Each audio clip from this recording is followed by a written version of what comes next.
Masigla at masagana ang Barangay 2 noong nakatira pa roon ang dalagang si Lani. Isa ang kanilang barangay sa pinakaligtas at payapang barangay sa probinsya ng Bacolod. Marami rin ang mga dayuhan mula sa ibang bansa ang pansamantalang tumigil sa lugar, gawa ng katabi lang ng barangay ang dagat.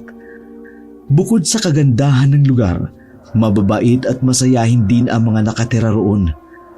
Nagbibigayan ang mga tao. Hindi pa uso ang tsismis sa kanila. Ang mga tao pa roon ay marurunong manahimik, lalo na kapag may nangyayaring hindi maganda. Lunes ng hapon noon, abala ang dalagang si Lani sa pagbabalat ng saging. Lulutuin niya kasi yun at gagawing banana Q na kanya rin namang ilalako. Ang pagtitinda ng banana Q ay siyang naging hanap buhay ng babae. Nakilala siya ng mga tao at ilang dayuhan bilang pinakamasarap na banana Q. Kapag sila ni ang naglalako, hindi malabong maubos kaagad iyon bago pa man sumapit ang gabi. Oh, anak, patatapos ka na ba riyan? Para naman makapagpahinga ka na muna. Kanina ka pa nakaharap dyan sa init. Nasa bakuran sila ng mga sandaling iyon. Doon din nakapwesto ang kanilang lutuan. Kasama ni Lani ang kanyang nakababatang kapatid na si Alvin. Ayos pa naman ako, ma. Malapit na rin matapos ito. Konti na lang naman ang lulutuin namin at siguradong maglalako na kami ni Alvin. Ano ko, sasama na naman pala yung kapatid mong yan. May kailangan na naman sigurong bilhin ang mohong na to kaya e-extra na naman sa'yo. Ang galing mo, ma. Paano mo nalaman? Hoy, Alvin, abay kilalang kilala na kita. Kahit yung pagkabuhol-buhol ng bituk at amoy ng utot mo, alam ko, kitang-kita sa mata mo eh. At saka, abay hindi ka naman tutulong sa ate mo kung wala kang kailangan. Ayos na yun, ma. Kaysa naman hingi lang ng hingi kahit wala namang ginagawa. Oh, di ba? Tama si ate. Swerte nga kasi si ate kasi may kasama siyang gwapo. Tsaka, tingin ko, takaw tingin ako sa mga customer na babae, no? Ay nako, binuhat na naman ang sariling bangko. Magsiba ka na nga lang, humihina na ang apoy. Lumipas ang ilang minuto ay tuluyan na ngang naluto ang mga banana Q. Inilagay nila iyon sa bilao pagkatapos nagpaalam na rin kay Aling Gina. Mag-iingat kayo ha, huwag masyadong papagabi. Opo ma. Napangiti na lang ang matandang si Aling Gina. Hindi ito makapaniwala. Malaki na ang kanyang dalawang anak. Parang kailan lang kasi, buhat-buhat niya pa si Alvin habang si Lani naman nakakapit pa sa kanyang kamay.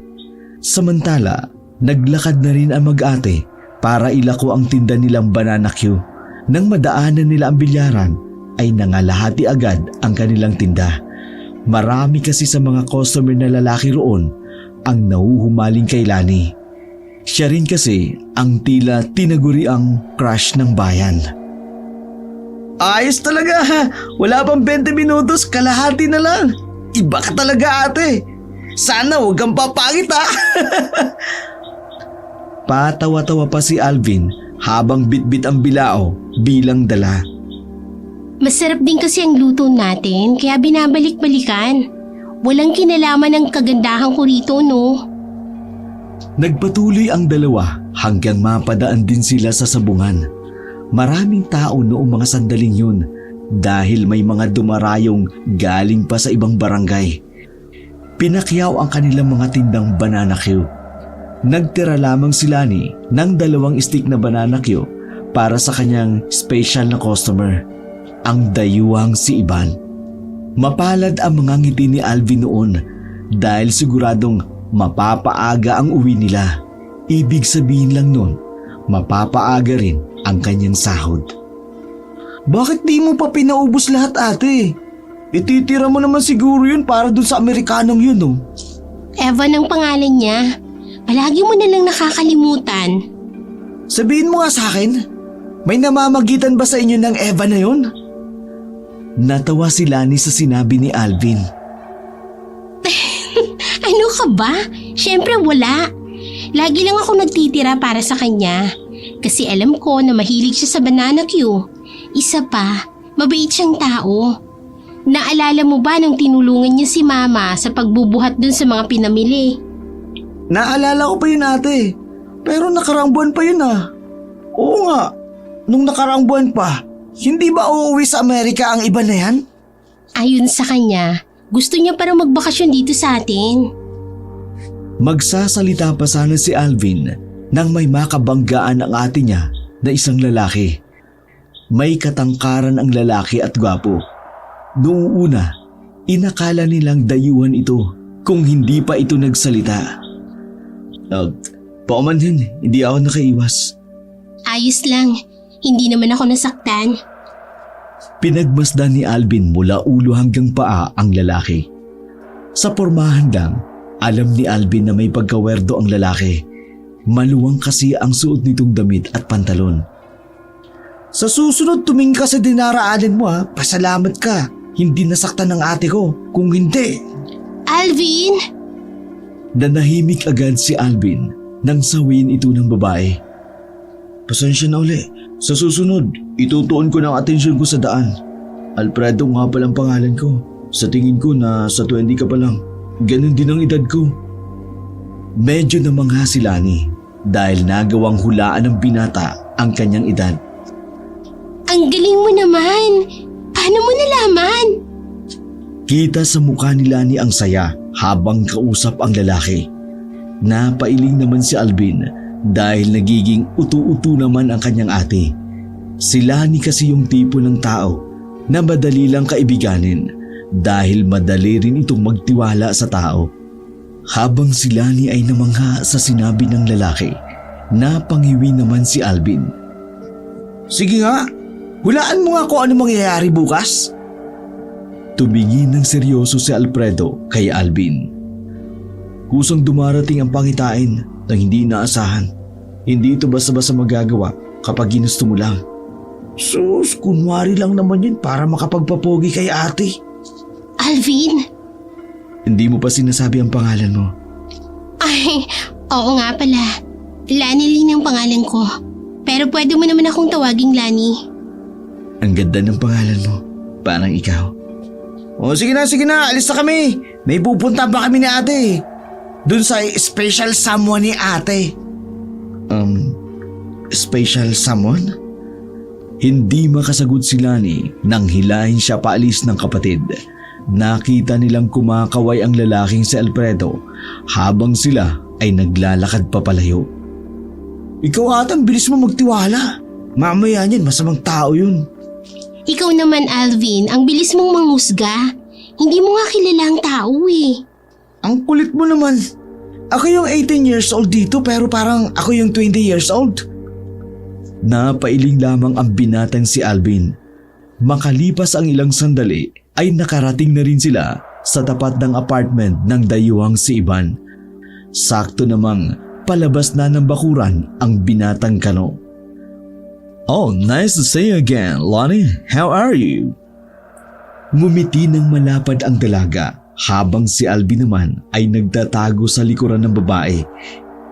Ngumiti ng malapad ang dalaga habang si Alvin naman ay nagtatago sa likuran ng babae. Hindi niya kasi alam kung paano makikipag-usap gamit ang wikang Ingles. I'm fine, thank you. By the way, here's the 2 banana Q. Tinira ko yan. I saved this too, just for you. Napahawi sa buhok ang binatang kano. Kitang-kita ang pamumula nito sa muka dahil sa kaputian nito. Oh, I'm so touched.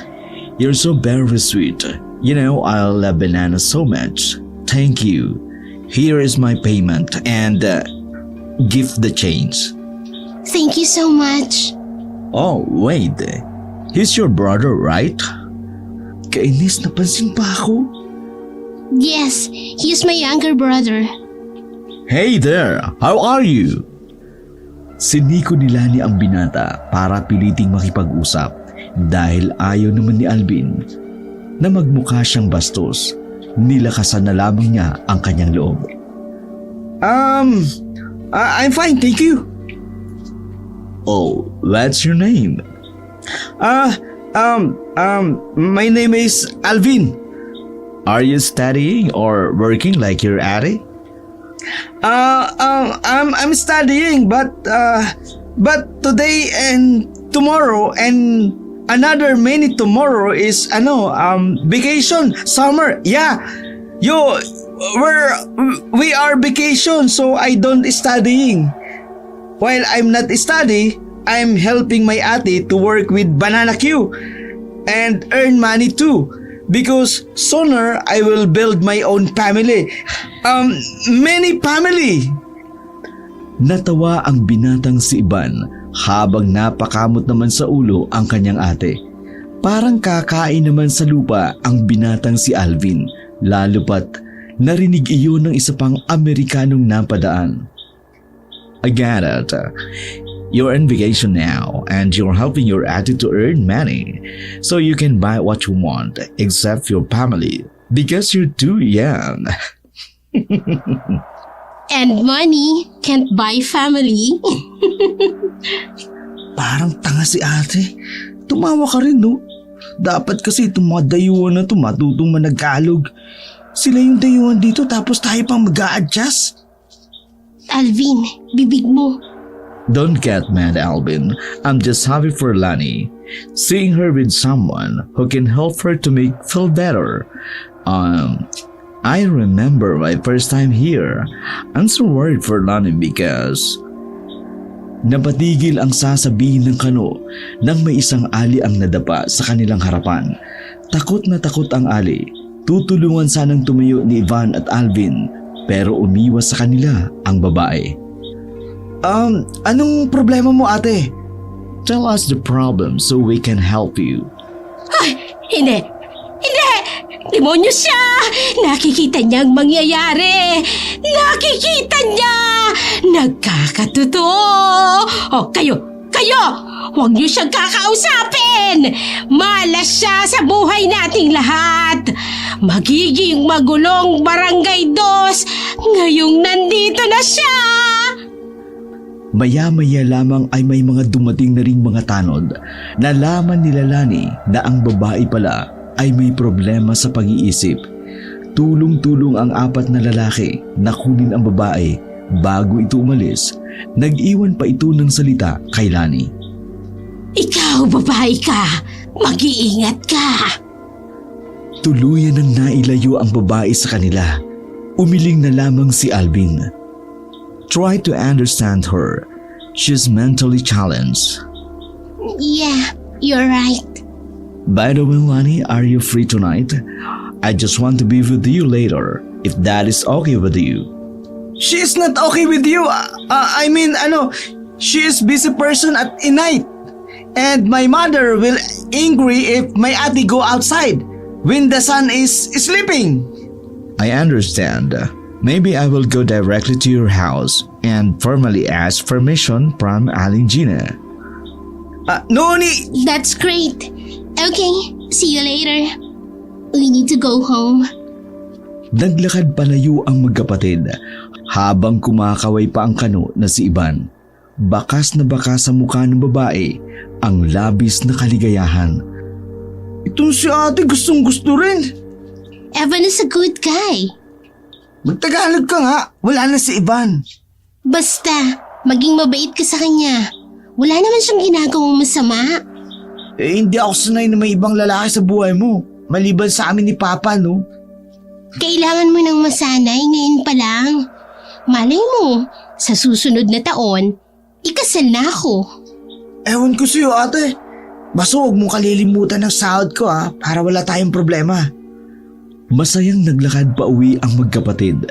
Nang makauwi na sila, ay hindi mawala sa isipan ni Lani ang sinabi ng ali sa kanya. Kahit pa man may sakit iyon sa pag-iisip, hindi niya maiwasang hindi kabahan. Sa pakiramdam niya, para may gusto talagang sabihin ang ali na yun. Samantala, nang sumapit na ang gabi, ay pumunta nga si Ivan sa bahay nila Lani. Ito ay para magpaalam ng normal ang dayuhan sa mga magulang ng dalaga. May mga dala pa itong prutas na nakalagay sa maliit na basket. Lumapad ang ngiti ng ginang na si Aling Gina nang makita si Ivan na nasa labas. Simple lang ang pananamit nito, pero makikita ang pagiging elegante at desente nitong tao. Ay, Diyos ko! Napakagwapo naman ng taong nasa labas. Lani, bilisan mo na riyan. At hinihintay ka na yata ng lalaking ito. Lumapit si Ivan sa pintuan at hinarap si Aling Gina. Good evening, tita. I just want to ask your permission. No, it's okay. Lani already told me that, so my answer is yes. Napangiwi naman si Alvin na nasa gilid habang nangunguya ng tinapay. Ito naman si mama hindi malang humindi. Payag agad, pambira. Bata ka pa, Alvin. Hindi mo pa maiintindihan ang mga ganitong bagay. Ma, 18 na ako. Mas matured pa nga ako mag-isip dyan kesa kay ate. Don't worry, Alvin. I will take care of your sister. Ngumiti pa ang Kano na siya namang kinairita ni Alvin. Hindi kasi talaga siya boto sa Kano na yon. Bukod kasi sa mahirap itong kausapin, ayaw din ni Alvin na mahaluan sila ng ibang lahi. Make sure that my ate will safe with you. If my ate is dangerous, your life will become in danger too. Mark my word. Oh, okay, I remember that. Ay, Diyos ko! Akala mo naman talaga kung sino itong batang ito. Alvin, mabuting tao yan si Ivan. Ivan, just with my daughter. Bring her home safely, okay? Ilang sandali pa'y natapos na ring mag-ayos ang dalagang si Lani. Tila kumikinang ito sa kagandahan. Napanganga naman ang dayuhang si Ivan. Sa palagay ng Kano, yun na yata ang pinakamagandang babaeng nakita niya sa Barangay Dos. Oh my God! You're so beautiful, Lani. Lumapit si Lani sa kanila habang nakasuot ng pulang dress. Todo makeup din ito at talaga namang naka-cutics pa ang mga kuko sa daliri. Okay. You two may go now. Take care and enjoy. Thank you so much, Project Trust. I will take care of your daughter. Umalis na rin ang dalawa. Nakakapit pa ang babae sa lalaking si Ivan. Mga ilang minuto lang ang nakalilipas. Nakarating na rin sila sa dalampasigan. Umupo sila sa buhanginan habang hawak ang tig-isang beer. Evan, are you sure you like here? Yeah. Don't you like the ambience? No. I just thought that, we're going to bar, so I wear my dress. Oh my God, I'm sorry, but this is the spot I want to. No, it's okay. It's my fault. Because I overreacted. Yung invitation mo. Yeah, it's my fault. If you want, after this drink, we can go to bar near our barangay. Wait. Natigil si Ivan sa pagsasalita nang may makita itong lalaking nakatayo sa gilid ng puno ng niyog. Nakatingin iyon sa kanila. Kaya naman, nakaramdam ng pagkailang ang dayuhan. What's the problem? That guy, you know him? Tiningnan din ni Lani ang lalaki. Hindi man lang ito gumagalaw. To darkness. I can't recognize him. Stay here. I'll talk to him. Naiwang mag-isa si Lani sa kanyang kinauupo ang buhangin. Paglapit ni Ivan doon, kinausap nito sandali ang lalaki. Pagkatapos ay umalis na rin ang lalaki at binalikan na rin siya ni Ivan. Who's that? Stranger, he's just viewing. Never mind him. Nagpatuloy ang dalawa sa pagkukwentuhan. Pagkatapos ay nagpunta sila sa maliit na bar na di naman kalayuan sa kanilang barangay. 11:00 nang matapos sila roon. Hindi naman gaanong nag-inom ang dalawa roon. Nakipagsayawan lang sila at kantahan. Dahil alanganing oras na rin ng gabi, ay wala na rin silang nakasabay na tao sa daan. Basayang nagkwentuhan na lamang ang dalawa kahit parang halos dumugo na ang ilong ni Lani. Mga ilang sandali lang ay sabay silang napalingon sa likuran.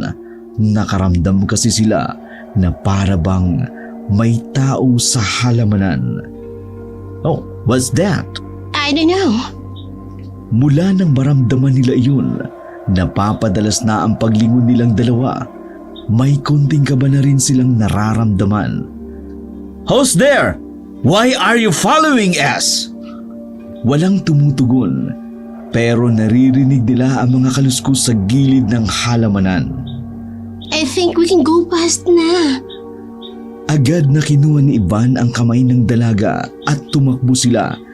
Tila sumasabay na rin sa kanila ang sumusunod. Nang mapalingon sila ni sa itaas, nakita niyang may malaking ibon na lumipad patungo sa kabilang puno. Nalito ang dalawa kung anong klaseng ibon iyon, pero isa lang ang alam niya, hindi iyon normal. Nang matanaw na nila ang arko ng kanilang barangay, nakahinga na rin ng maluwag si Lani. Napatigil sa tapat habang hingal na hingal. Oh, you okay? Yeah, but I saw a bird there. A big bird with large wings. Are you sure that's a bird? What do you mean? Are you familiar with the aswang? Nagtaka si Lani sa sinabi ng binata. Para kasi sa kanila, bihira lang naman kasi sa mga turista ang may alam sa mga urban legend ng Pilipinas. Yeah, I know that. You think that's aswang? Natawa si Ivan. Oh, that's ridiculous. Let's go. Ihahatid na kitang. Nakauwi ng ligtas ang dalagang si Lani sa tulong ni Ivan. Masaya naman si Lani sa kanilang pinagsamahan kahit pa nagkaroon ng kaunting katatakutan. Pagpasok ni Lani sa kanilang bahay ay naabutan niya ang amang si Dante na nagkakape. Nakatingin iyon sa kanya ng seryoso. Hi Pa, how are you? English ka ng English dyan. Kasasama mo dyan sa kanong na yan. Saan ka ba naman galing? Uwi ba naman ito ng matinong babae? Ang alas 11 na ng gabi. Kalmado lang naman si Mang Dante. Hindi naman ito mukhang galit, bagkus mababa ka sa mukha nito ang labis na pag-aalala. Masyado kasing maselan ang lalaking si Dante pagdating sa nag-iisa nitong anak na babae. Ingat na ingat siya dito. May mga pagkakataon nga na mas may pakialam pa ito kay Lani kesa kay Alvin. Nagkasiyahan lang naman kami ni Evan Pa. Nagpaalam naman ako at saka pinayagan naman ako ni Mama. Pasensya na po kung hindi ko na po kayo nahintay para po makapagpaalam. Humigop ng kape si Mang Dante. Nakadikwatro habang nakaupo sa katre. Wala namang problema sa akin kung magkanobyo ka. Nasa tamang edad ka rin naman, di ba? Nakapagtapos ka rin naman ng koleyo. Baka sa susunod na buwan magtrabaho ka na rin. Pero ang ayoko lang yung ganito. Gabi ka nang umuwi. Kung kailan tahimik ng paligid. Alam mo ba kung gaano kadelikado ngayon sa probinsya natin? Napayuko na lamang ang babae habang nilalaro ang kanyang kulay pulang daliri. Marahil hindi nyo pa alam. At huwag nyo na lang din munang ipagkalat ha. Doon kasi sa imbakan namin ng karne sa trabaho ko, may nakitang aswang. Agad na nagtayuan ang balahibo ng dalagang si Lani. Hindi na nito napigilan ang mabilis na pagtibok ng puso niya. Oh, bakit? Akala mo ba sinasabi ko lang ito para matakot kang lumabas ng gabi? Kahit pumunta ka pa sa trabaho ko, maririnig mo lang doon ay kwento tungkol sa aswang na nakita namin. Pa, paano ba nakarating ang aswang na yun sa inyo? Kung totoo man. Warehouse kasi ng karne yung trabaho ko, diba? Ang mga aswang daw kasing yan, karning hilaw ang kinakain. Yung isa naming kasabahan, siya mo yung nakakita. Tinawag niya kasi kami at pasimple naman kaming nanood. kung paano tapyasin ng aswang yung karne ng baboy na nakasabit sa bakal. Ano siya, maitim ang balat tapos parang luluha na ang mata. Tapos parang may kung ano siya sa likod. Pakpak ata yun. Basta Lani, nakatatakot. Kanina lang yan nangyari pa? Kahapon pa ng gabi. Pauwi na kami noon. Namutla ang dalaga sa kanyang narinig. Yun din kasi ang unang pagkakataon na narinig niyang nagkwento ang kanyang tatay tungkol sa aswang. Kapag si Mang Dante ang nagkukwento, kapani-paniwala talaga. Hindi lang sa trabaho namin meron. Sa kabilang barangay, may inaswang daw na buntis. Muntikan na raw madali yung buntis. Pumasok na raw sa bahay. Ang maganda lang sa nangyari, dumating yung asawa ng buntis. Kaya umalis lang yung aswang. Ay Panginoon ko, bakit kaya nagsisilitawan ng mga aswang dito? Wala namang aswang sa probinsyang ito dati. Hindi na nakapagsalita si Lani, nanahimik na lamang siya habang pinakikinggan na lamang ang sinasabi ng ama. Sige na Lani, magpahinga ka na ha, kay bukas ng hapon aalis tayong kasama si Alvin. Huwag ka magtanong kung saan tayo pupunta, basta aalis tayo. Hirap makatulog ang babaeng si Lani ng mga sandaling yun. Mabilis na nabura ang kaligayahang dulot ni Ivan. Napalitan na lamang ito ng kababalagan sa kanilang isipan. Bumangon na lamang saglit ang dalaga at dinampot ang kanyang paboritong pocketbook habang nakahiga katabi ng kanyang ina. Napatingin siya sa bintana. Nakabukas pa kasi iyon para makapasok ang sariwang hangin. Sa hindi maipaliwanag na dahilan, lumapit ang dalaga roon, dala ang pocketbook. Sumilip siya sa labas. Napapikit pa siya nang may maaninag na anino na nagbumula sa bubungan. Pero pagdilat niyang muli, wala na ang anino. Guni-guni ko lang yata.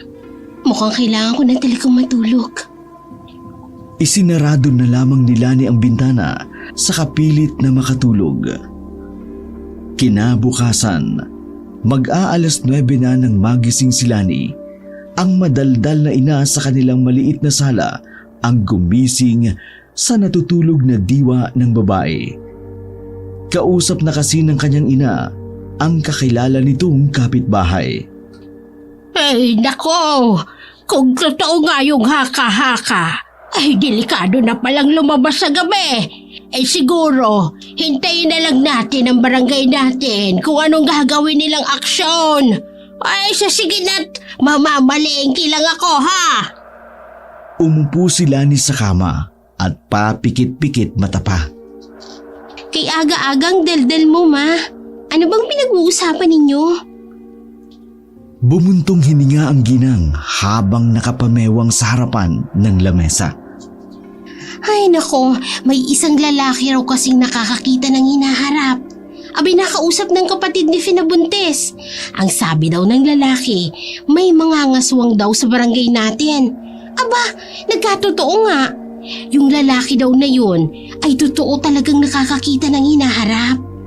Sabi pa nga daw ng isang lalaki, may mamamatay raw na alagang baka mamayang gabi at aswang lang daw ang gagawa nun. Kaya nga yung may mga alagang baka, inilagay na nila sa bakuran nila dahil sa babala nung sinasabing lalaking yun. Nakakakita ng hinaharap? Naalala bigla ni Lani ang lalaking si Alfredo. Malakas ang kutob niyang yun ang tinutukoy ng kanyang ina at ng iba pang naroroon. Matapos ang pag-uusap na yun, lumabas si Lani para bumili ng makakaing almusal. Malayo pa siya sa tindahan ay nakasalubong niya na ang lalaking si Alfredo. Wala pa ring emosyon ang mukha ng lalaki. Werdo pa ring tingnan. Lani, magandang umaga. Hindi alam ni Lani ang sasabihin, kaya ngumiti na lamang siya. Nakaramdam din siya ng pagkailang. Nabalitaan mo na ba ang nangyari sa buntis? Nakita ko yun sa panaginip ko. Kanina, may pangitain uli ako. Lani, lumayo ka muna sa lugar na walang gaanong tao. Kung alis ka man, dapat may kasama kang magpoprotekta sa'yo. Nakita ko yun sa vision ko. Babae naman ang punteriya ng mga aswang. Tama. Mababalot ng katatakutan ng barangay na ito dahil sa kanila. Dahil sa mga aswang. Alfredo, nakakatakot naman yung sinasabi mo. Nakakatakot? Pasensya na. Pero itong mga sinasabi ko, nagsisilbing babala lang para sa lahat. Kung hindi kayo maniniwala, baka mahuli ang lahat. Sige na Alfredo. Bibili pa ako ng pang-almusal. Nasa peligro ang buong barangay ninyo. Kailangan nyo nang kumilos bago pa maging huli ang lahat. Ngumiti na lamang si Lani ng pilit, saka naglakad papalayo. Nakatingin pa sa kanya ang lalaki. Palagay niya, si Alfredo ang nakita ni Ivan noong nasa dalampasigan sila. Walang tindang banana queue si Lani noong mga araw na yun dahil nga aalis sila. 3:00 ng hapon ay nakapaganda na rin ang dalaga. Nakabihis na rin si Mang Dante. Ang tangi na lamang nilang hinihintay ay si Alvin. Nak, ayos ka lang ba? Kanina ko pa napapansin magulo ang utak mo. May iniisip ka ba? Wala naman pa. Sigurado ka ba? Hinawakan pa ng lalaki ang anak sa magkabilang pisngi. Ayos lang ako pa, pero napapaisip lang ako. Tungkol saan? Sa aswang? Tumango ang babae. Bakas pa rin ang kaba sa mukha nito. Wag na munang masyadong isipin yon. Wala pa naman sa atin yun, anak. Tsaka kung pupunta yon, maraming barumbadong lalaki ang tutugis sa kanya. Hindi pa ba nakwento sa'yo ni Mama yung nangyari? Yung kapatid kasi ng kakilala niya na buntis, inaswang. Tapos, may isang lalaki raw na nakakakita ng hinaharap. Nakita ng lalaki sa vision niya na may mga aswang daw na manggugulo rito sa atin. Hindi kaya magkatotoo? Kasi yung sinabi ng lalaki, nagkatotoo dun sa buntis Alam mo anak, ang aswang, totoo yan. Pero yung ganyang hula, nakakakita ng hinaharap, malabo yan. Diyos lamang ang pwede makagawa niyan. Huwag mo muna yung masyadong isipin. Basta ang sinasabi ko sa'yo, huwag kang uuwi ng alang-aling oras. Teka, ang tagal naman itong si Alvin. Mukhang nagdadasal pa sa banyo. Naiwang nakatayo si Lani sa kabilang pintuan. Pinilit na lamang niyang ikonsidera ang pundo ng kanyang ama. Nang sa ganun, mabawasan kahit papano ang kanyang pag-iisip. Makalipas ang ilang minuto, umalis na rin sila ng bahay. Habang nakasakay ng tricycle papunta sa bayan, ay nagsalita si Alvin. Ate, nakita ko kanina si Ivan. Naglalakad siya tapos nakasimangot. Nag-away ba kayo? Ha? Hindi Buong maghapon ko na siyang hindi nakakausap. Alam mo naman, nakakapunta lang naman ako sa apartment nila kapag nagtitinda tayo. Basta, ayoko sa taong yun. Pagdating nila sa bayan, tuwang-tuwa si Lani at Alvin. Sahod pala ng kanilang ama. Binilhan ni Mang Dante ng bagong dress ang dalaga, habang si Alvin naman, binilhan din ng bagong sapatos na itim at pantalon. Nalalapit na rin kasi ang pagbabalik nito sa paaralan.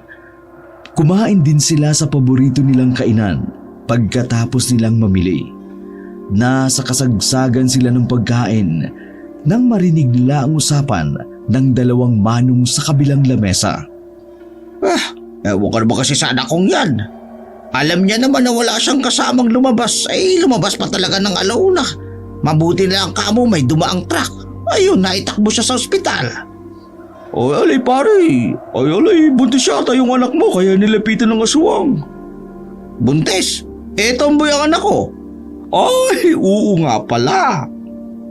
Napatigil ang mag-ama sa kanilang pagmuya. Hindi inaasahan ni Lani na hanggang sa bayan ay nakarinig sila ng ganung klaseng usapan. Isa lang ang naisip ng babae. Laganap na talaga ang aswang kahit saang parte ng kanilang probinsya. Puro aswang na lang naririnig ko kahit saan pumunta. Nakakatakot ba talaga ang mga aswang para pag-usapan ng ganyan? Gumisi lamang si Mang Dante. Nakakita ka na ba ng aswang? Hindi pa, pero bakit? Kapag nakakita ka ng aswang, baka habang buhay mong maging bukang bibig. Bakit? Nakakita ka na ba pa? Oo, sa trabaho namin nung nakaraan. Sobrang nakakikilabot. Bakit ang mukha? Mas pangit pa sa mga nanliligaw sa mama mo.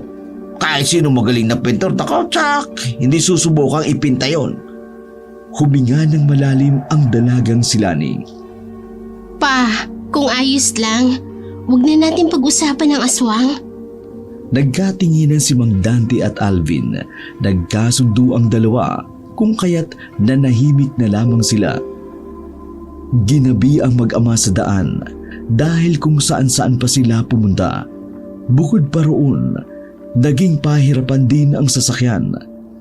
Pero maswerte naman sila nang may napakiusapan silang tricycle driver. Dakong alas 7 na ng gabi nang makauwi silang tatlo. Wala si Aling Gina sa bahay. Nakakandado ang pintuan, kaya naman tumambay muna ang tatlo sa bakuran. Lani, pahanap nga muna sa nanay mo sa kabilang bahay. Baka nandun na naman. Gusto ko lang mahiga eh. Sasamahan ko na si ate. Aba, mabuti pa nga. Pinuntahan nila ang bahay ng kaibigan ng kanilang ina. Pero bigo sila dahil wala naman iyon doon. Kaya naman, naglakad pa sila patungo naman sa iba pang bahay. Pero bago sila makarating doon, may nadaanan silang isang bahay na may ingay sa loob. Naririnig mula sa labas ang babaeng umiiyak na para bang takot na takot. Ate, ano kaya yun? Masama ang kutob ko, Alvin. Tumawag na tayo. Hindi na siya ni Alvin nang makita ang lalaking lumabas sa bintana ng bahay. Nagtago sila sa halaman habang nakasilip doon. Lumabas ang lalaki sa bakuran. Tumingin-tingin pa sa daan kung may ibang tao. Maya-maya lang, bigla na lamang iyong gumapang paalis. Tila may bumarang bato sa lalamunan ng magkapatid nang mapagtantong aswang pala ang lalaking iyon. Wala na rin ang iyak at sigaw ng babae sa loob, kaya nasisiguro nila may nangyari ng hindi maganda sa babae. Umalis na tayo.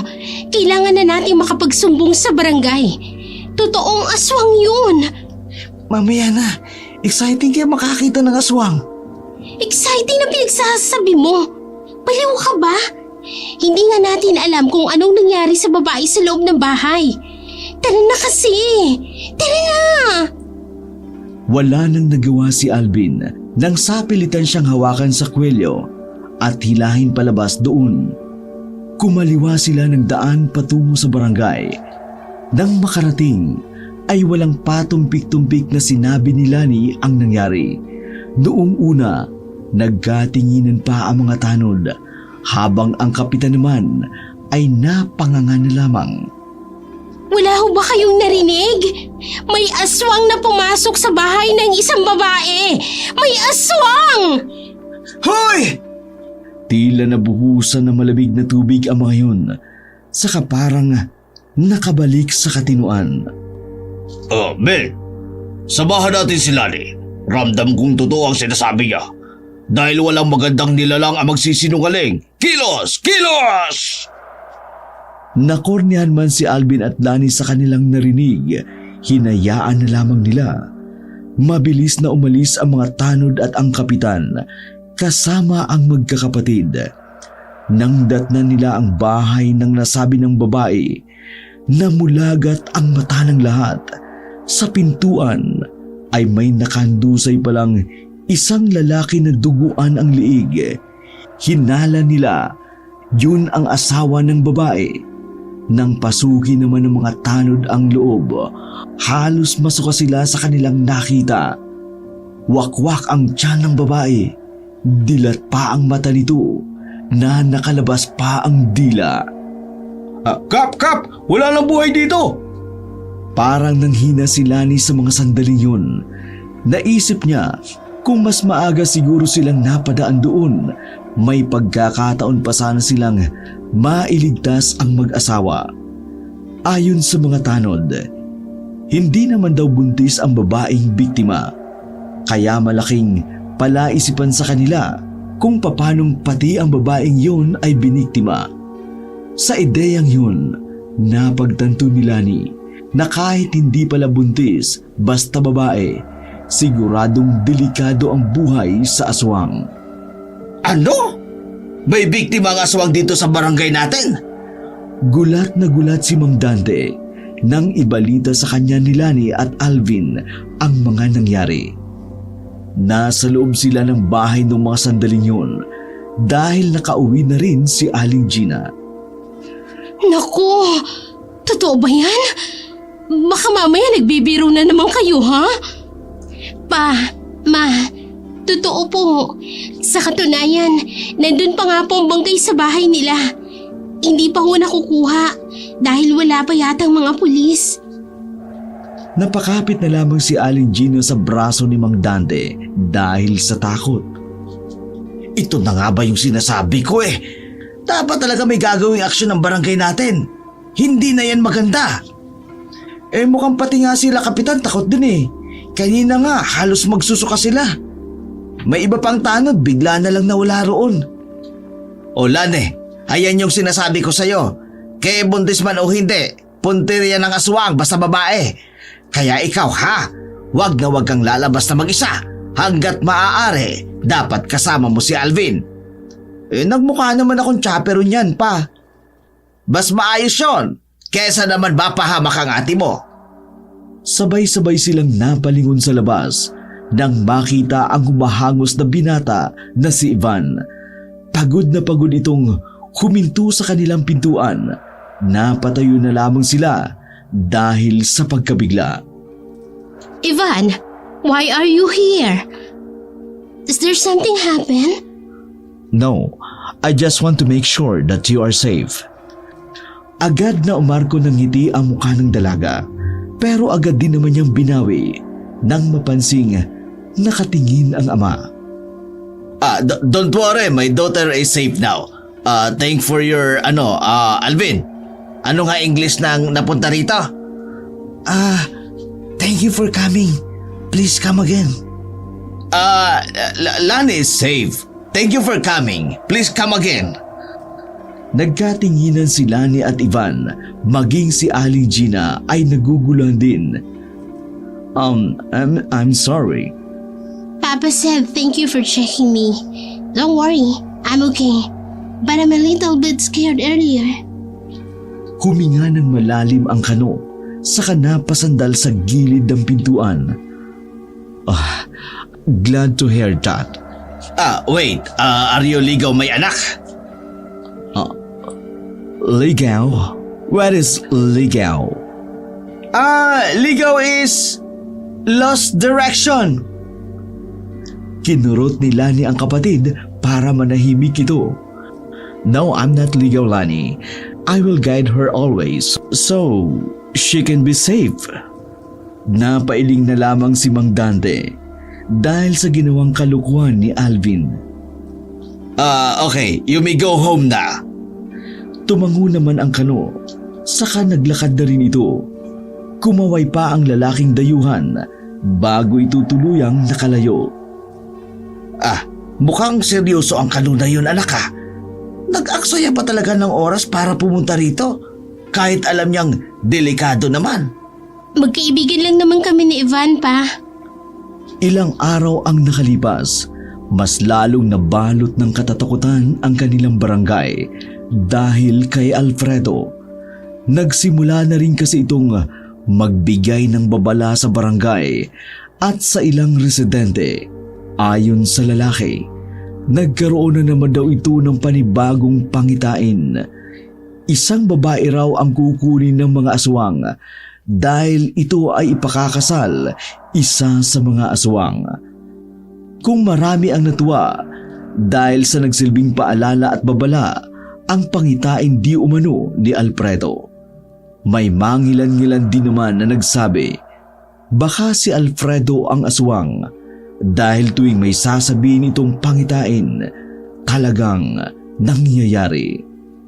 Narinig mo na ba ang usap-usapan ngayon, Dante? Alin ba yung dun sa lalaki nakakakita ng hinaharap? Kung kailan aatake ang mga aswang? Oo, yun na nga. Alam mo ba, pinapaimbestigahan na siya nila kapitan. Aba, bakit naman? Dapat nga nagpapasalamat sila sa tao kasi nabibigyang babala ang mga tao nang sa ganon, makapag-ingat ang lahat. Ang sabi kasi ng karamihan, aba yung Alfredo daw na yun ang aswang. Kasi isipin mo, kapag may sasabihin siya, may nangyayari. Ay di kaya alam niya nang mangyayari yun. Kasi siya rin naman yung gagawa. Ay naku Gina, masama yan nagbibinta ka. Sige na nga at babalik na muna ako sa trabaho ko. Kukunin ko lang yung inutang kong karne. Wag na wag mong palalayuin ang anak mo babae, ha? Alas 5 na. Malapit ng gumabi.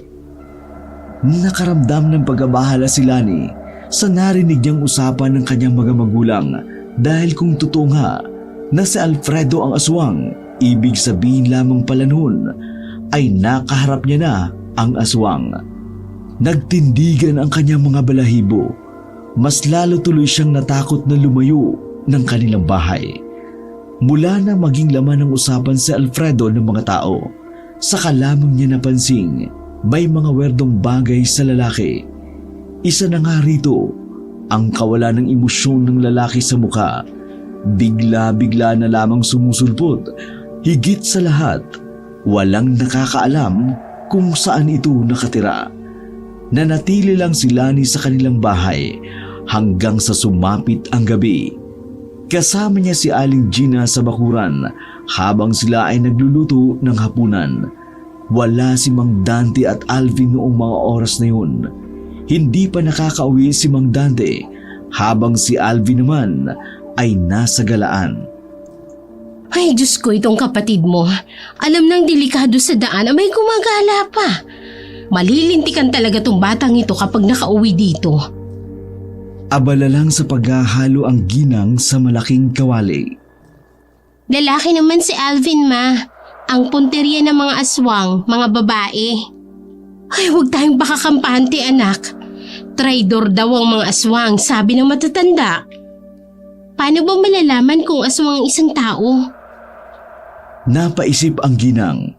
Umupo ito sa gilid ni Lani sa tapat ng pinto. Maging ang ginang din ay walang ideya sa mga palatandaan. Hindi rin naman kasi ito na-expose noon sa mga kwentong aswang dahil payapa nga ang kanilang barangay noon. Hindi ko rin alam, anak. Pero ang narinig ko sa matatanda, kapag ang aswang daw ay nagpapanggap na tao, hindi sila masyadong nagagalit. Kasi kapag nagagalit daw sila, doon daw lumalabas ang totoo nilang anyo. Ganun ba, ma? Ay bakit? May idea ka ba sa kung sino? Umiling-iling si Lani, pero ang totoo, pinanghihinalaan niya na rin si Alfredo. Lumipas ang mga sandali. Nakauwi na rin si Mang Dante at Alvin. Magkasama silang kumain noon, mga bandang alas 8 na. Meron silang pinag-usapang isang bagay na nagpalingon kay Mang Dante sa bintana. Napansin din naman iyon ni Aling Gina, kaya naman agad itong nagtanong. May problema ba, Dante? Para kasing may nakita akong dumaan sa labas ng bintana. Alvin, silipin mo nga kung sino yon. Napatigil sa pagmuya si Alvin. Kita rin sa mukha nito ang kaba, pero wala siyang magawa kundi sundin na lamang ang utos ng ama. Tumayo ang binata, dala ang tinidor. Dumungaw ito sa kanilang bintana. Umiling nang wala namang makita. Sigurado ka ba? Tingnan mo nga maigi, lumabas ka. Ano ka ba, Dante? Baka mamaya kung ano na yan, pinalabas mo pa. Ay nako, ako na nga lang. Napalunok ng laway ang dalagang si Lani noon. Ayaw man niyang sabihin, pero nararamdaman ni Lani na may masamang mangyayari. Lumabas si Mang Dante. Sinuyod niya ng tingin ang madilim nilang bakuran. Tanging liwanag lamang ng buwan ang nagsisilbing ilaw.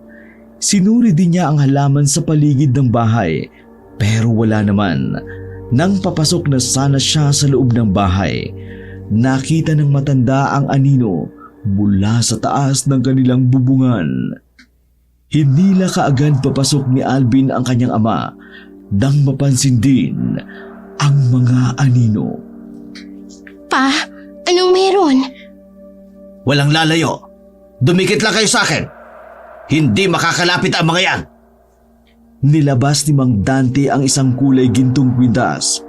Para itong barya pero may imahe ng mata sa gitna. Isasarado na sana nila ang pinto nang biglang bumaba ang nasa bubong. Hindi nila gaanong naanigan ang muka pero base sa sabog-sabog na buhok, maitim na balat, mga tunog na mula roon, masasabi nilang yun ay mga aswang. Ay naku naman, hindi lang pala isang aswang, Dante. Anong gagawin natin ngayon? Ay, kumalma ka lang. Sabi nang dumikit lang kayo sa akin eh. Nagsalita ang isang aswang, gumamit ng nakatatakot at malaking boses.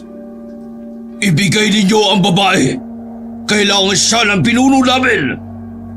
Lakas loob namang sumagot si Mang Dante. Pasensya na kayo, pero hindi pwede. Humanap na lang kayo ng iba. Hindi ka ba nakakaintindi? Kailangan siya ng pinuno namin. Kailangan silang maikasal. Hindi ako papayag. Ako ang ama niya. Isa pa mga aswang kayo. Kahit kailan, hindi maaaring maging mag-asawa ang tao at mga aswang. Kung ayaw mo, mapipilitan kaming kunin siya ng persahan. Sige, magkakamatayin muna tayo. Nang aktong lalapit na ang aswang, pero nang mapansin nila ang kwintas, ay nagkaroon ng pag-aalinlangan ang mga iyon. Umayos na kayo! Kapag hindi ako lang magpigil, tingnan nyo lang! Wala akong pakialam kahit mga aswang kayo! Naglabas ng tunog ang mga aswang, napalatandaan ng kanilang galit, unti-unti silang umatras. Magsisisi kayo dahil hindi ninyo ibinigay ang gusto ng pinuno namin! Magsisisi kayo! Parang mga dagang gumapang paalis ang mga aswang at tuluyan ng naglaho sa dilim. Nang makabuelo, agad na nagsisigaw si Aling Gina. Nabulabog naman ang kanilang kalapit na bahay. Noong mga sandaling yun, lahat ng naghahapunan ay nagsilabasan.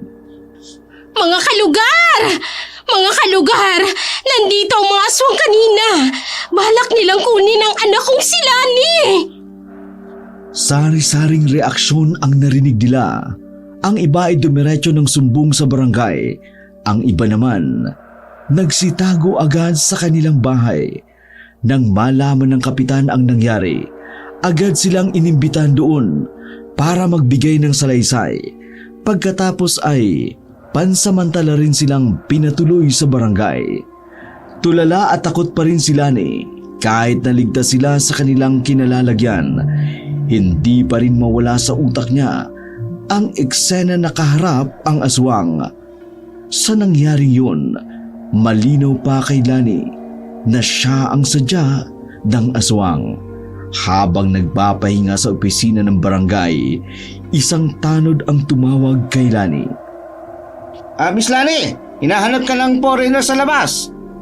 Hindi ko maintindihan basta narinig ko lang ang pangalan mo. Nagkatinginan ang mag-asawang Dante at Gina. Si Ivan? Anong ginagawa niya rito? Sasamahan kita ate. Diyan lang naman sa tapat. May mga tanod naman. Kahit na. Hindi napigilan ni Lani ang nakababatang kapatid. Magkasama silang lumabas ng opisina at hinanap ang kano na naghihintay sa bukana ng barangay. Kitang-kita ang labis na pag-aalala sa mukha ng lalaking si Ivan. Nang lumapit ito, napayakap pa ito sa babae. "Oh, I'm glad you're safe. Oh my God." Ba't ka nandito? Our landlady told us to stay inside our apartment. She said something bad happened in Barangay Dos. She mentioned about the aswang, so I panicked and Relaxed, okay? I'm okay now. oh, sorry. I didn't know that you're in danger. That's okay. It's not your fault. The most important is I'm safe. No need to worry. Muling niyakap ni Ivan ang babae habang bahagya pa itong naiyak. Tila nakornihan naman si Alvin sa kanyang nakikita. Kung makaasta naman akala mo talaga boyfriend. Nang maging kalmado si Ivan, sinamahan na lamang sila nito sa loob. Ito rin ang nagdala sa kanila ng pagkain. Hanggang sa sumapit ang kinaumagahan, hindi sila iniwan ng kano. Oh, maaari na kayong bumalik sa inyong mga bahay. Kapag may nangyayaring masama, huwag kayong mag-aatubiling tumawag dito sa barangay. Maraming salamat po, Kapitan. Lumabas nga ng barangay ang magkakapamilya. Parang ayaw pa nilang umuwi sa bahay nila. Nagdulot kasi sa kanila ng matinding trauma ang nangyari. If you don't want to go back, I'm willing to help you guys. I have unit in Barangay 3. That's vacant for almost 1 month now. Pwede niyong gamitin yung aking unit to own. Nakakahiya. I mean, that's too much. Besides, our safety is not your obligation. But I want to help. I want you guys to be safe. It makes me crazy thinking that aswang may hurt you. Lani, ayoko ng ganun. Tumango ang mag-asawang Dante at Gina. Kahit nahihiya sila sa kano, aminado rin naman sila na delikado pang bumalik sila sa kanilang bahay. We accept your offer, but this is not free. We will pay you if the aswang is gone and we save all. No problem. So we can go now? Nagsimula na silang maglakad para pumunta sa apartment. Naroon kasi ang susi na sinasabi ng kano na apartment. Habang sila ay naglalakad, kumpulan naman ang mga tao na kanilang natatanaw sa malapit sa tulay. Hindi nila napigilang lumapit doon. Pagsilip nila, nagkakagulo ang mga tao. Nanlaki ang mga mata ni Lani nang mapansin ang pamilyar na muka ng nakahandusay sa gilid. Duguan, may malaking hiwa sa liig at wakwak ang tiyan. Napatakip na lamang sa bibig si Lani habang pinagmamasdan ang katawan nang wala ng buhay na si Alfredo. Lahat ng hinala niya ay naglaho na lamang na parang bula. Bigla siyang nakonsensya dahil ang pinagbintangan niyang aswang ay isa lamang palang normal at werdong tao. Ate, di ba si Alfredo yan? Hindi makapagsalita ng babae dahil sa labis na pagkabigla. Akala ko isa siya sa mga aswang. Remember that night in beach? Siya yung lalaking nakita ko. He told me that the group of aswang will purge the Barangay Dos. And he told me that siya yung leader ng aswang group. Hindi ako naniwala because akala ko kasi he's just making fun of me. But Alfredo is dead now. Hindi siya aswang. Nanginig pa ang boses ng dalaga habang nagsasalita. Kahit ang iba ay hindi rin mapinta ang muka habang pinagmamasdan si Alfredo. Bago pa magtanghali ay dinala sila ni Ivan sa kabilang barangay. Isang bakanting bahay ang nakatirik sa di kalayuan na kanilang pinuntahan. May ilang kabahayan din naman na malapit doon, pero bakante rin naman. Sigurado ka ba dito pa? Kahit tirik ang araw, nakakatakot tumira dito. Paano pa kaya kung gabi? Huwag ka nga munang umangal. Dapat nga magpasalamat ka kasi may nagmagandang loob na patuloyin tayo. Manahimik ka nga muna, Alvin. Buti di ka naintindihan kasi nakakaya ang sinasabi mo. Bumuntong hininga na lamang si Alvin. Hindi na siya nakipagtalo pa kahit masama talaga ang pakiramdam niya sa lugar na yun. Okay, kailangan natin maglinis para makapagpahinga kayo. Napangiti pa ang kano. Kitang-kita sa mukha nito ang kasiyahan, pero ganun pa man, hindi pa rin ito nakuha ang boto ni Alvin. Buong akala na magpamilya ay ligtas na sila sa unit na sinasabi ng dayuhang si Ivan. Ngunit nang sumapit ang gabi, nakaramdam sila ng pagkaluskus sa labas. May mga yabag ng paa na parabang tumatakbo at tumatapak sa mga tuyong dahon. Isinarado ni Mang Danting maigi ang pintuan at maging ang mga bintana sa baba at sa taas. Doong mga sandaling yun, umalis si Ivan. Hindi pa nakababalik hanggang sumapit nga ang gabi. Kabadong-kabado na sila dahil mas delikado pa pala ang buhay nila sa bahay na yun. Wala kasi mga tao na maaari nilang mahinga ng tulong. Para bang nagsisisi si Dante na pumayag sa alok ng kano na iyon. Nasaan na ba yung Amerikanong hilaw na yan? Sabi niya kaninang hapon, kukuha lang siya ng pagkain. Gabi na, wala pa rin. May mga umaali-aligid na sa bahay natin. Tapos, wala tayong magawa. Kumalma ka nga, Alvin. Wala namang magagawa yung pagmamaktil mo eh. Yan kasi napapala kapag masyado kayo nagtitiwala na hindi niyo naman kilala. Sa halip na makatulong, naging abala pa. Alvin, kino-question mo ba ang desisyon ko? Hinawakan ni Aling Gina ang asawa sa balikat para pakalmahin ito. Medyo nainis na rin si Mang Dante dahil sa ingay ng bunganga ni Alvin. Sumilip na lamang si Mang Dante sa labas, gumamit ng maliit na siwang sa bintana. Wala naman siyang nakitang tao sa labas, pero masama pa rin ang pakiramdam niya. Kahit wala silang nakikita roon, alam nilang may mga naghihintay sa kanilang paglabas. Lade anak, suotin mo nga itong kwintas na ito. Tutal ikaw ang pakay nila. Kailangan mo ng pangontra para hindi ka nila mahawakan. Agad na isinuot nila ni ang kwintas. Hinawakan pa niya ang pendant at sandaling nagdasal habang nakapikit. Pa, kaya ba nating lumabas? Hindi pa pwede. Palagay ko naghihintay din sila sa labas. Alam yata nilang may pangontra tayo. Maghintay na lang muna tayong bumalik si Ivan. Yun ang kinababahala ko eh. Baka napahamak na si Ivan habang nasa daan siya. Huwag kang mag-isip ng ganyan, anak. Ang mga kano, bumabalik talaga yan. Alam mo yung I shall return? Ganon. Si mama naman dinamay pa yun. Hindi naman si MacArthur yun eh. Huwag nga kayo maingay dyan. Shh! Nakita ni Mang Dante ang imahe ng lalaki sa labas. Napanatag ang kalooban nito nang makita si Ivan na paparating. May mga dala itong plastic. Dandyan na si Ivan. Tila kuminang naman ang mata ni Lani sa kanyang narinig noong mga sandaling yun. Bayani ang tingin niya kay Ivan. Baya-maya pa'y nakarinig na sila ng sunod-sunod na katok. Lumapit si Mang Dante roon at hinawakan ang walis tambo. Aryo Ivan!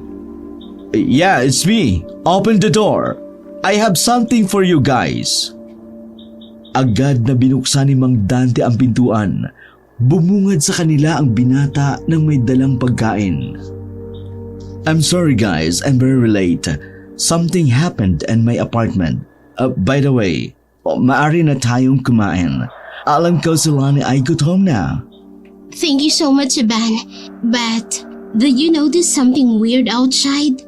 Like, some men surrounding this house. Nagsalubong ang kilay ng dayuhan at napaisip saglit. There is none. Why? We thought that aswang is here. Tila ba nataranta ang binatang si Ivan? Tumingin-tingin ito sa labas sandali, pero hinila pa rin nila ni papasok sa loob ng bahay. Aswang is here? Don't worry, I'm here too. Calm down, Ivan. Let's eat first together. Nagsimula na rin silang kumain sa hapagkainan habang sila ay nag-uusap-usap ng mga sandaling yun. Tahimik lang si Alvin na inoobserbahan ang binatang si Ivan. Hindi maipaliwanag ni Alvin kung bakit parang may nararamdaman siyang kakaiba sa lalaki. Ngunit hindi niya lang matukoy ng mga oras na yon. Alvin, bakit ayaw mong tikman ang dalang pagkain ni Ivan? Nagtutubig na lang muna ako. Baka mamaya may inilagay pang kakaibang lalaki niya sa pagkain na yan. Napatingin sa kanya si Ivan na parabang nauunawaan nito ang kanyang sinasabi. Medyo nag-iba kasi ang reaksyon ng kano. Alvin naman, yung bibig mo nga. Pasalamat ka at hindi ka naiintindihan ng tao. Ugali mo, ha? Nagkibit balikat na lamang si Alvin sa sinabi ng ina. Nagpatuloy sila sa pagkain at kwentuhan. Hindi pa rin mapalagay si Alvin sa mga sandaling yun. Pakiramdam niya, talagang may dapat siyang malaman sa lalaki. Hanggang sa napansin nga ni Alvin ang mga gasgas sa bandang kaliwang braso ng binata. Napasinggit naman ang mata ni Alvin nang makita ang mga iyon. Napaisip si Alvin, batid niyang hindi ba sa simpleng gasgas lamang iyon. Kaya naman, naisipan niyang sumabat sa usapan ni Lani at Ivan. Excuse me, Ivan. Where did you get that? Ang gas-gas in your arms. I mean the wands. Napatigil si Ivan sa pagsasalita. Naging seryoso muli ang mukha nito. Nakitaan ni Alvin ng pagkataranta ang lalaki. This, like I said, something happened in my apartment. A while ago? Yeah. So, bakit why your wound is okay and dried up? Sandaling hindi nakapagsalita si Ivan. Tila ba hindi nito alam ang kanyang sasabihin. Ano na namang ginawa mo, ha, Alvin? Hayaan mo na siya, Gina. Napansin ni Alvin na parang naiintindihan ni Mang Dante ang kanyang ginagawa. Kaya naman, ipinagpatuloy niya ang pagtatanong habang si Lani naman ay natahimik na lamang. Will you please tell us why? I don't know. What are you trying to point out? My pointing out is, are you honest with us? Honest? What? If you're honest, hold my ate in hands. Ano ka ba, Alvin? Tumigil ka na nga. Hayaan mo siya, Lani. Okay, I'll do that. Ngumiti na lamang si Ivan. Pagkahawak nito sa kamay ni Lani, ay bigla agad nitong binawi ang kamay na parabang napaso o nakuryente ang lalaki. Agad naman siyang napatayo at hinila si Lani palapit sa kanila. Oh, what happened? Are you aswang? Nakita na lamang nila na namula ang mata ni Ivan. Sumilay ang galit na mukha nito. Huli ka, Balbon! Walang hiya kang foreigner ka? Aswang ka pala! Pinaikot-ikot mo kami! Ivan, anong ibig sabihin nito? Aswang siya, anak. Ang pangontra na pinasuot ko sa'yo ay pangontra para hindi ka mahawakan ng aswang. Dahil nga napapaso sila kapag suot mo ang kwintas na yan. Dahil nahuli niyo rin ako, sisimulan ko na ang karahasan ko. Walang hiya ka? Marunong ka pala mag-Tagalog eh. Kaya pala pangtanga yung English mo. Hindi ka naman pala Amerikano, no? Amerikano ako, pero dito ako lumaki sa Pinas. Pero ano bang koneksyon nun sa magiging kamatayan nyo ngayon? Mabuti pa, ibigay nyo na lang sa akin si Lani. Magpapakasal kaming dalawa. Manloloko, manigas ka. Hindi ako sasama sa'yo. Kung ganon, edi pasensyahan tayo! Humiyaw ng malakas si Ivan para tawagin ang iba pang aswang na nasa paligid lang din. Mga ilang sandali lang ay naramdaman na lamang nila na may mga nasa harapan na ng bahay. Nandito kaming lahat. Handa kaming maghapunan. Pero siyempre, hindi namin gagalawin si Lani. Magiging asawa ko yan. Magiging asawa mong mukha mo. Patuli ka muna.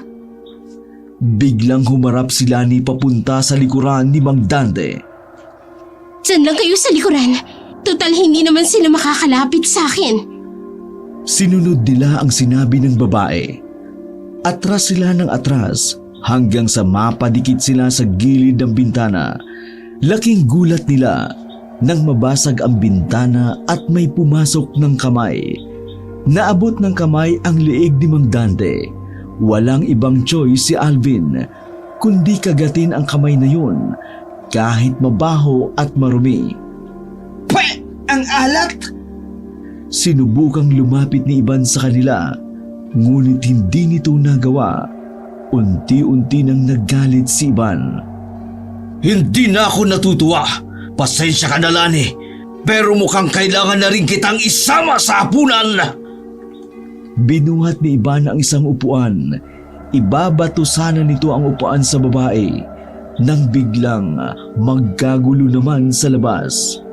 Kasabay din noon, nawala ng malay si Mang Dante at Aling Gina. Tumalab na ang pampatulog na inilagay ni Iban sa pagkain. Si Alvin lang ang gising at si Lani. Hindi tinablan dahil sa pangontra. Pasensya ka na rin. Pero dumating na ang mga kabrad ko. Narinig na lamang ni Iban sa labas ang putukan.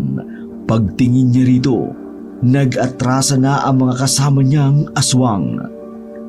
Sino ang mga yon? Brotherhood! Brotherhood? May fraternity ka? Oo ate, huwag kang maingay kay mama at papa ha. Tulog naman sila eh. Nasa aktong aatake si Iban kay Alvin nang biglang pumasok ang isang lalaki na may dalang sumpak. Binira nito si Iban, tinamaan naman iyon sa likuran. Napadapa si Iban pero nagawa pa rin naman itong makatakbo palabas ng bintanang basag. Miko, salamat! Oo naman Alvin, ayan na oh, rumesponde na kami. Lakad mo ko sa atin mo ha. Oo naman.